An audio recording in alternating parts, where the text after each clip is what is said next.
Hello, miracle workers! Welcome to another special episode of Unlocking Miracles, Janidy's Guide to Life, Love, and Leadership. Kamusta kayo? I am so happy and excited kasi for this special episode, I have actually invited somebody special. Meron siyang isi-share sa atin na valuable information and stories that I hope makaka-bless talaga ito sa inyo. Okay, so let me start by introducing her. Our guest for this episode has worked with several first-time authors and influencers. She and her books have featured on various online platforms and various radio programs. She is the author of the book The Joyful Stay-at-Home Mom and a curator of New Normal, New Beginnings. She is also a member of the Nonfiction Authors Association and is currently the outgoing president of BNI Orion Philippines. Persistence, and the power of belief and encouragement unlock miracles for their chapter and how you can do the same for your company. Please welcome the founder of Thrive and Grow Book Publishing, Miss May Gomez. Hi, May. Hello, Janice. Thank you so much for inviting me to your show, Unlocking Miracles. Yan, I'm so happy na you said yes to my invitation and at the same time talagang nilagyan mo ng oras kahit na last minute yung ating invitation. I am truly grateful for giving me this opportunity na ma-share kita sa aking mga followers, sa aking network. So before I ask you or share your stories with us, May, what are you grateful for today?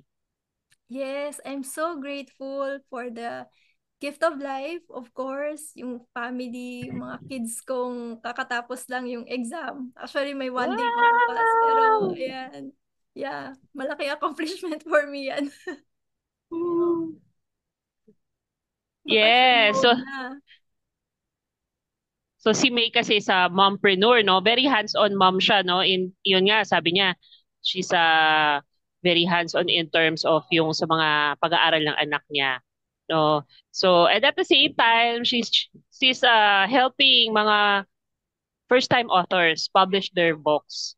So, can you give us a brief background, May? Paano ka ba napunta sa mundo ng publishing, book publishing? Ayan, actually, it's a unexpected event in my life, no? Nagsimula ako dun sa experience ko by sharing my journey on how I raised my two kids and how it has affected me emotionally. So, I later on found out na marami palang moms who are going through the same struggle ng postpartum depression. So, I wrote the book, The Joyful Stay-at-Home Mom. And then, nung pandemic, ibang struggle naman ang naranasan ng mga nanay, no? Yung online classes, 'di ba? Ikaw na yung janitor, ikaw yung principal, counselor, referee, ganyan. So, yung mga struggles na yon, minsan may mga moms na nawalan din ng businesses, iba't ibang struggles na experience ng pandemic. I collaborated with other moms and shared them dun sa book na New Normal, New Beginnings naman, to give hope to moms who were struggling during the pandemic. Wow, ang ganda no? Kasi parang it became like a community of mothers na who share the same kind of experience na especially nung pandemic and that the idea was really to inspire one another, right? Tama ba? That's right. Okay. Wow. Okay. So, since for those who don't know, si May, una ko siyang na-meet din actually sa book project that I did, no, yung Nanay Knows Best. So, I was looking for somebody to do our book cover. And then my good friend and mentor siya na sino introduced me to her. Kaya doon kami nag-start ng aming relationship, no, in terms of the book collaborations. So after Nanay Knows Best, 'di ba, we came up with Tata is My Hero, and then the latest that we did was yung Abundance Lifestyle, no. So where May was the one who did the editing, layout, and everything in between. So, ano ba yung mga stories? I'm so excited, May. Ano ba yung story na gusto mong i-share sa amin, sa mga viewers, with regards to leadership? Kasi this show is also about, we talk about here, life, love, and leadership. No? So, ano ba yung gusto mong i-share sa amin na recent experience mo in leading your organization sa BNI Orion? So it was, I just realized, no, when you shared your um, story through your live session yesterday, kala mo tagal na no? I just realized na yung mga struggles pala natin, gift pala yon. And one of those struggles we experienced as a group was um, ako leading BNI Orion, no? So, I was the president of BNI Orion. So, my term just ended. And nakaka nakakatuwa, looking back now, I just realized na how much of a gift it was.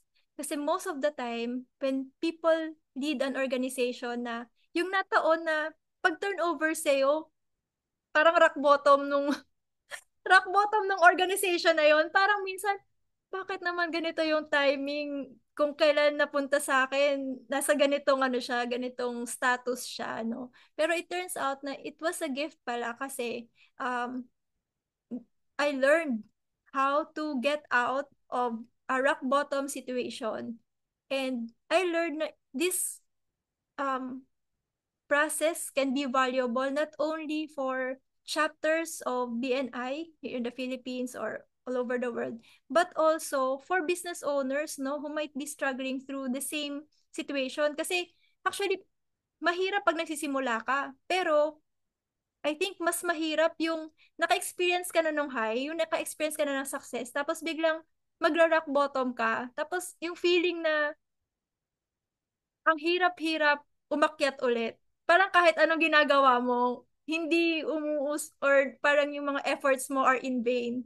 So, I I I got inspired to share this experience, no? And it will be a vulnerable experience for me to share. But I think if more people can benefit from this and learn from it, why not? Yes. So May will be sharing to us ano ba yung mga key lessons na na-pick up niya in leading her organization.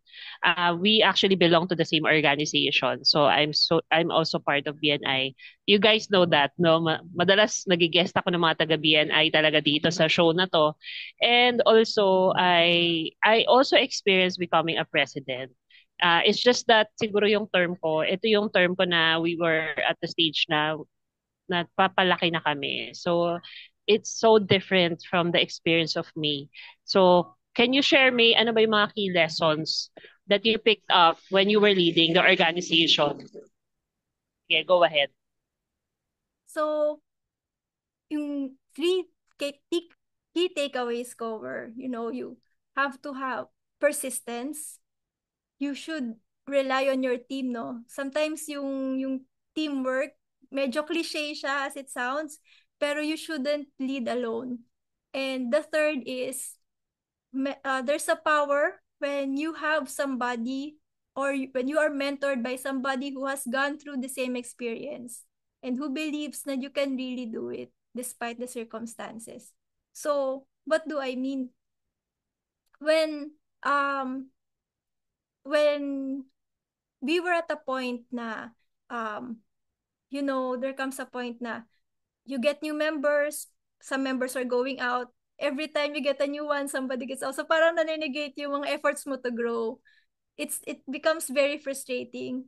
But number one, yung power of persistence na me and my team, the leadership team, um, hindi kami nag-give in dun sa despair or yung emotion na negative emotion kasi minsan yun yung kakain sa atin eh. So, instead of looking at the problems, we focused on how to make things better. So yung little things na okay, let's find out why they left. Um, Feedback, asking for feedback. Kasi sometimes in business, ganun din, nangyayari din yun, di ba? One of your precious customers, inaalagaan mo, that customer brings like 80-70% of your business, suddenly leaves, and biglang sasabihin sa'yo na, oh, we found another supplier, and syempre magpapanik ka, di ba? Or you will feel na, after all my efforts, ganyan lang. So, if you will give into to those negative emotions, instead of looking for solutions or um, finding a way to improve your processes, how can we do better? So, yun, malaking malaking ano yun sa amin. Slowly improving our processes and looking at the little things how we can improve. And yun talaga yung being persistent. So, meron kaming mga iba't ibang slogan like fighting, buhos, yan. So, we motivated each other, which goes to the next point na um, hindi talaga, you need to, while you are the leader of your organization, you need to trust your team and you need to lead with them. So empower your team to lead with you and count on them, no? Marami nagtatanong sa akin na, hindi ka ba nahirapan as president? And I always tell them na napakadali ng buhay ko as president only because my team is so stable. Kasi dumaan na kami dun sa ups and downs. Tapos nakailang years na rin kami na, alam mo yun, nagta-trial and error. Sabi ng iba, ano daw yun? Yung, alam mo, pag pinagsama-sama mo yung letters na yun, hindi magandang word. So, ilang years na rin kami nag-go through that. Pero, yung mga lessons na natutunan namin doon, um, they turned those experiences as platforms, no? Kaya nung naging president ako, like for example, my VP, he used to be the president. So, nung naging president ako, hindi ko pa alam kung ano yung kailangan ko. Sinasabi na niya sa akin, Resme, ito kailangan mo. Ito yung data na kailangan mo. So, kaya ang dali. So, iba talaga kapag you have a team with you who is very capable and whom you can trust. So that's another thing, no? You empower your team. Don't do it alone. And finally, ito yung isa sa mga pinakamalaking factors ng success namin is we had a person who our mentor went through the same process na kinikwento niya sa amin parati. Yun yung parating kinikwento niya na huwag kayong ano yun, sumama yung loob kapag nangyari yung ganyan. Kasi na-experience din namin yan. So, yun yung parati niya sinasabi. We've also experienced that. And look at us now. So, yun yung pinanghahawakan niyang vision sa amin. Alam mo, minsan, kapag gusto mo nang mag-give up, pero that mentor will tell you, by the way, his name is Coach JC Camaso. Yan. So, thank you very much, JC, for all your help. Yan. So, he would tell us. Yes. Coach JC talaga, the best yan. The best listener in town. Go ahead, go ahead. Kahit napaka-busy, no? He would always remind us, and when we would have meetings na there's an unexpected event or there's a turnout na we are really working hard on something to happen and it just doesn't happen, parating niya sinasabi yon na, alam nyo, kaya natin to kasi we've been there. So I think one of the key lessons there is when you are going through something, for example, as a business owner, baon ka sa utang. Instead of looking at the how, you look for the who. Sino naka-experience nito before, who has done it already, and then connect with that person, and who knows, diba? He might be happy to help you with it. Most people who have undergone some form of struggle are more than willing to help others na overcome nung struggle na yon. Kasi of course, ayaw mo naman na maranasan ng ibang tao yung the same struggle, and you would want to help people. So, for us, napakalaking bagay talaga nun when you have somebody on your side encouraging you. Nice, yes. I also actually subscribe to the idea of having a mentor or a coach to really see and evaluate from a different perspective. Kasi nga, Especially if this mentor has gone through na yung mga dinadaanan mo pa lang na challenges. So there's like a shortcut to success. Diba? So like in your case, ilang beses ka ba nag-lead ng organization na ang mga ililid mo ay puro leaders? True. Diba?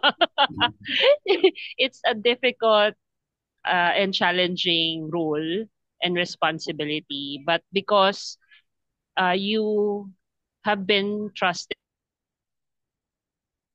ibig sabihin, they see a potential in you na kaya mo yan. And it's just a matter of believing in yourself and also standing by, yeah, listening to the advices and the feedback of the mentors. That kasi nandun nga sila para i-guide tayo. So dapat we will be open to learning and be humble enough to accept whatever feedback they give us, whether it's good or bad. Diba? So yeah, thank you, May, for sharing your key insights, your learnings. I think that's not only applicable to BNI, but also to every organization. Madalas we do it by ourselves. Hindi tayo open for working in a team and especially sa marketing, no? Minsan, all our efforts are really tayo-tayo lang. But come to think of it, meron pa palang other options. It's just a matter of being open to it. And asking for mentors, very important nga yan. Okay, meron ka pa ba ibang gustong ikwento sa ating mga audience? Yeah, I think I've shared most yung ano namin, no. Um, in our case, nakakatuwa lang kasi um, yung miracles, 'di ba? Kasi your show is Unlocking Miracles, no? Nakakatawa kasi napag-usapan namin yung power nung um, expectant faith when you pray for something and then you act as if it will truly come. Hindi lang basta wishful thinking and you prepare for it talaga. So, I think it's another thing na malaki yung impact sa amin, no? Um, an exact uh, instance of this is, we were having this event and up to the last moment, hindi namin sure if people will come, how many people will come in the first place. And then we just said, let's do our best. Let's prepare as if the guest list is already full. Full capacity tayo dun sa event natin. And then true enough, a lot of people did come to that event that we prepared for. And we had fun and we enjoyed it. So I think that's one thing that I also want to share. It all starts with the good intention talaga. No? Pag sinabi mo talaga sa umpisa na ito na yung mangyayari, no? Whatever you declare, it has really power talaga. Ano yan part of law of attraction, manifestation, that it all begins with your thoughts, na leading to your feelings, no? And just wanna commend you and your group. Talagang, when I visited that event that you were talking about, iba talaga yung level ng energy ninyo. I mean, comparing it to the previous meetings that I've attended in your group, iba na. In the sense that you're more confident, yung the manner that you tell your stories, mas sincere, mas authentic. I think yun yung that spells the difference kasi mas nararamdaman ng mga guests yun na uy, I wanna be part of this group because I know they will really care about me. I think hindi yan yung sa pabongga na we're number one, we have this award, you know? People do not care about that, 'di ba? Ang care lang naman ng tao is kaya mo ba akong tulungan? And I feel na yun yung na-impart yung message sa mga guests ninyo. Kaya most of them said yes. And siguro yun lang naman kasi yung minsan nagiging hesitancy ng mga tao if this is something new, will this work for me? And I think yun yung magandang nagawa ninyo during the event. So congratulations by the way, ah. Thank you So you had how many sign-ups nga? so much. Applications? We May? had 7 applications so far, and hopefully lahat Wow. yun mag-convert. Yes, yes, yes. Ayun. So at this point, I'd like to ask you to invite our viewers, anything that you want to promote with regards to your business or so with the BNI, go ahead.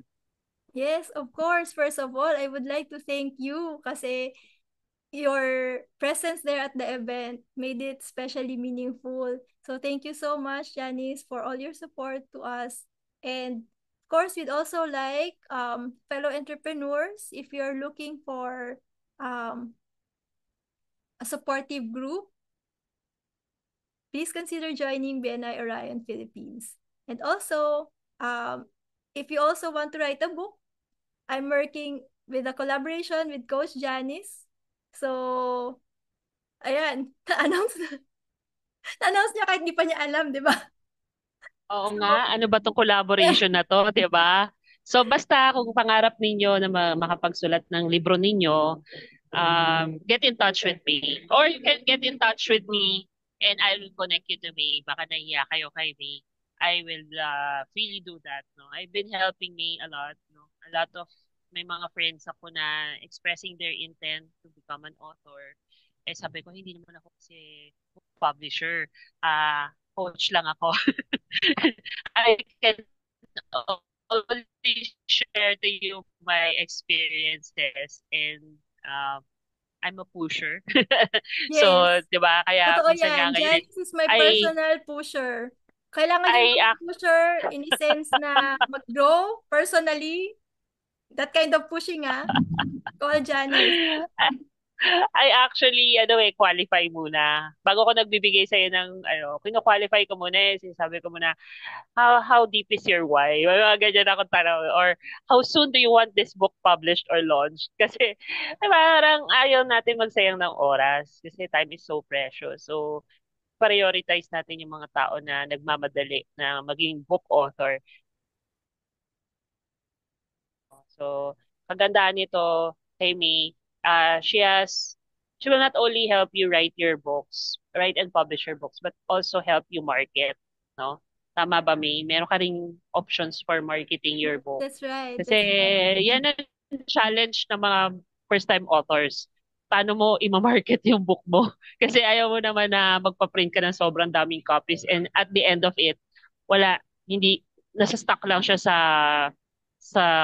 house mo and it would be so useless, di ba? Anong walang saysay yun? Bakit ka pa nagsulat ng libro kung stock lang naman sa stock room mo yung mga libro? It should be able to go to the intended readers. So yeah, please reach out to me and or to me if you need help on that. And of course, abundance is kumbaga we're having abundance mindset. So May is opening some options for you to join. Like may mga key businesses that you're looking for. Probably you can share this na rin. Yes, May mga I think sa construction, tama ba? Are you a looking for lot of architect? that's right. That's right. So we have a lot of slots for business owners that are in the field of construction. So we are also looking for coaches. So if you are uh, you're a personal development speaker or um, motivational speaker or coach, fitness coach, right now parami na ng parami yung mga niche sa coaching. So relationship coach. So please connect Yeah. with us as well. Yes, oo.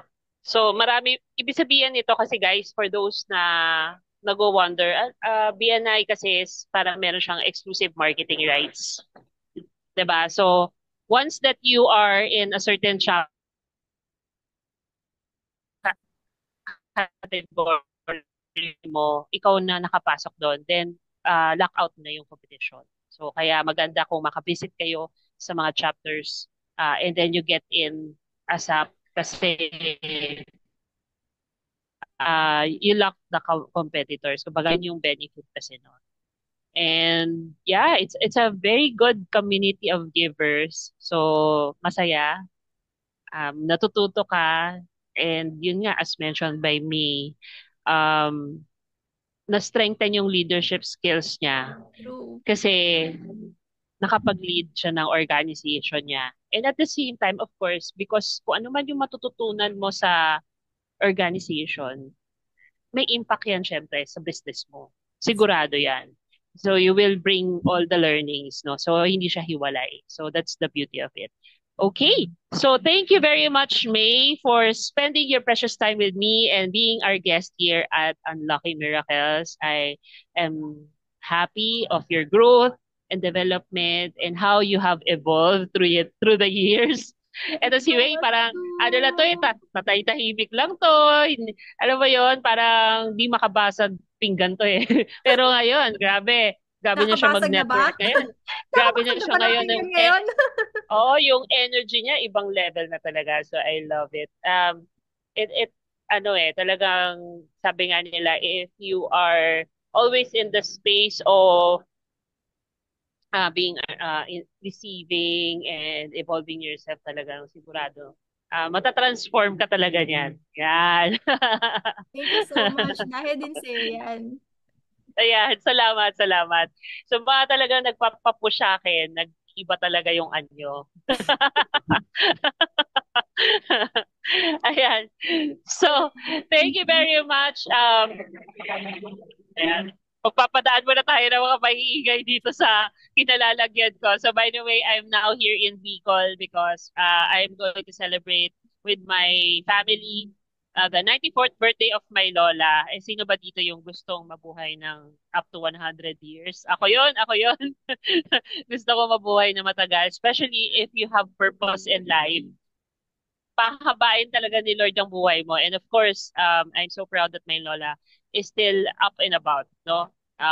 Healthy siya, meaning she can move around, independent siya, she can take bath of her by herself, no? And probably in the next episodes, we'll talk more about how to live longer, healthier. Yes. Para we can inspire more people to be like that. No? Kasi may tama no, ang dami na mga tao ngayon na pabata na yun na heart attack, na True. i-stroke, 'di ba? Na may hypertension, may diabetes, no? So, paano mo ma-fulfill ang dream mo kung biglang kunin ka na kagad ni Lord, 'di ba? So, Tama. Tama. really have to take care of her health. We really have to prioritize our health. So probably I'll invite an expert in my future episodes to talk about that. Para ma-bless natin mas maraming tao, ma-inspire natin to be healthy as well. So that's it. Thank you very much for watching Unlocking Miracles. And if you haven't followed and subscribed, please do so. We are in Spotify and YouTube. And if you are interested to become one of my guests, just message me. I'd be happy to guest you in this podcast. And if you have any suggestions for future episodes, yan, message nyo rin ako. Let's continue to unlock more miracles in our lives and be a blessing to more people. Cheers and see you in the next episode. Bye!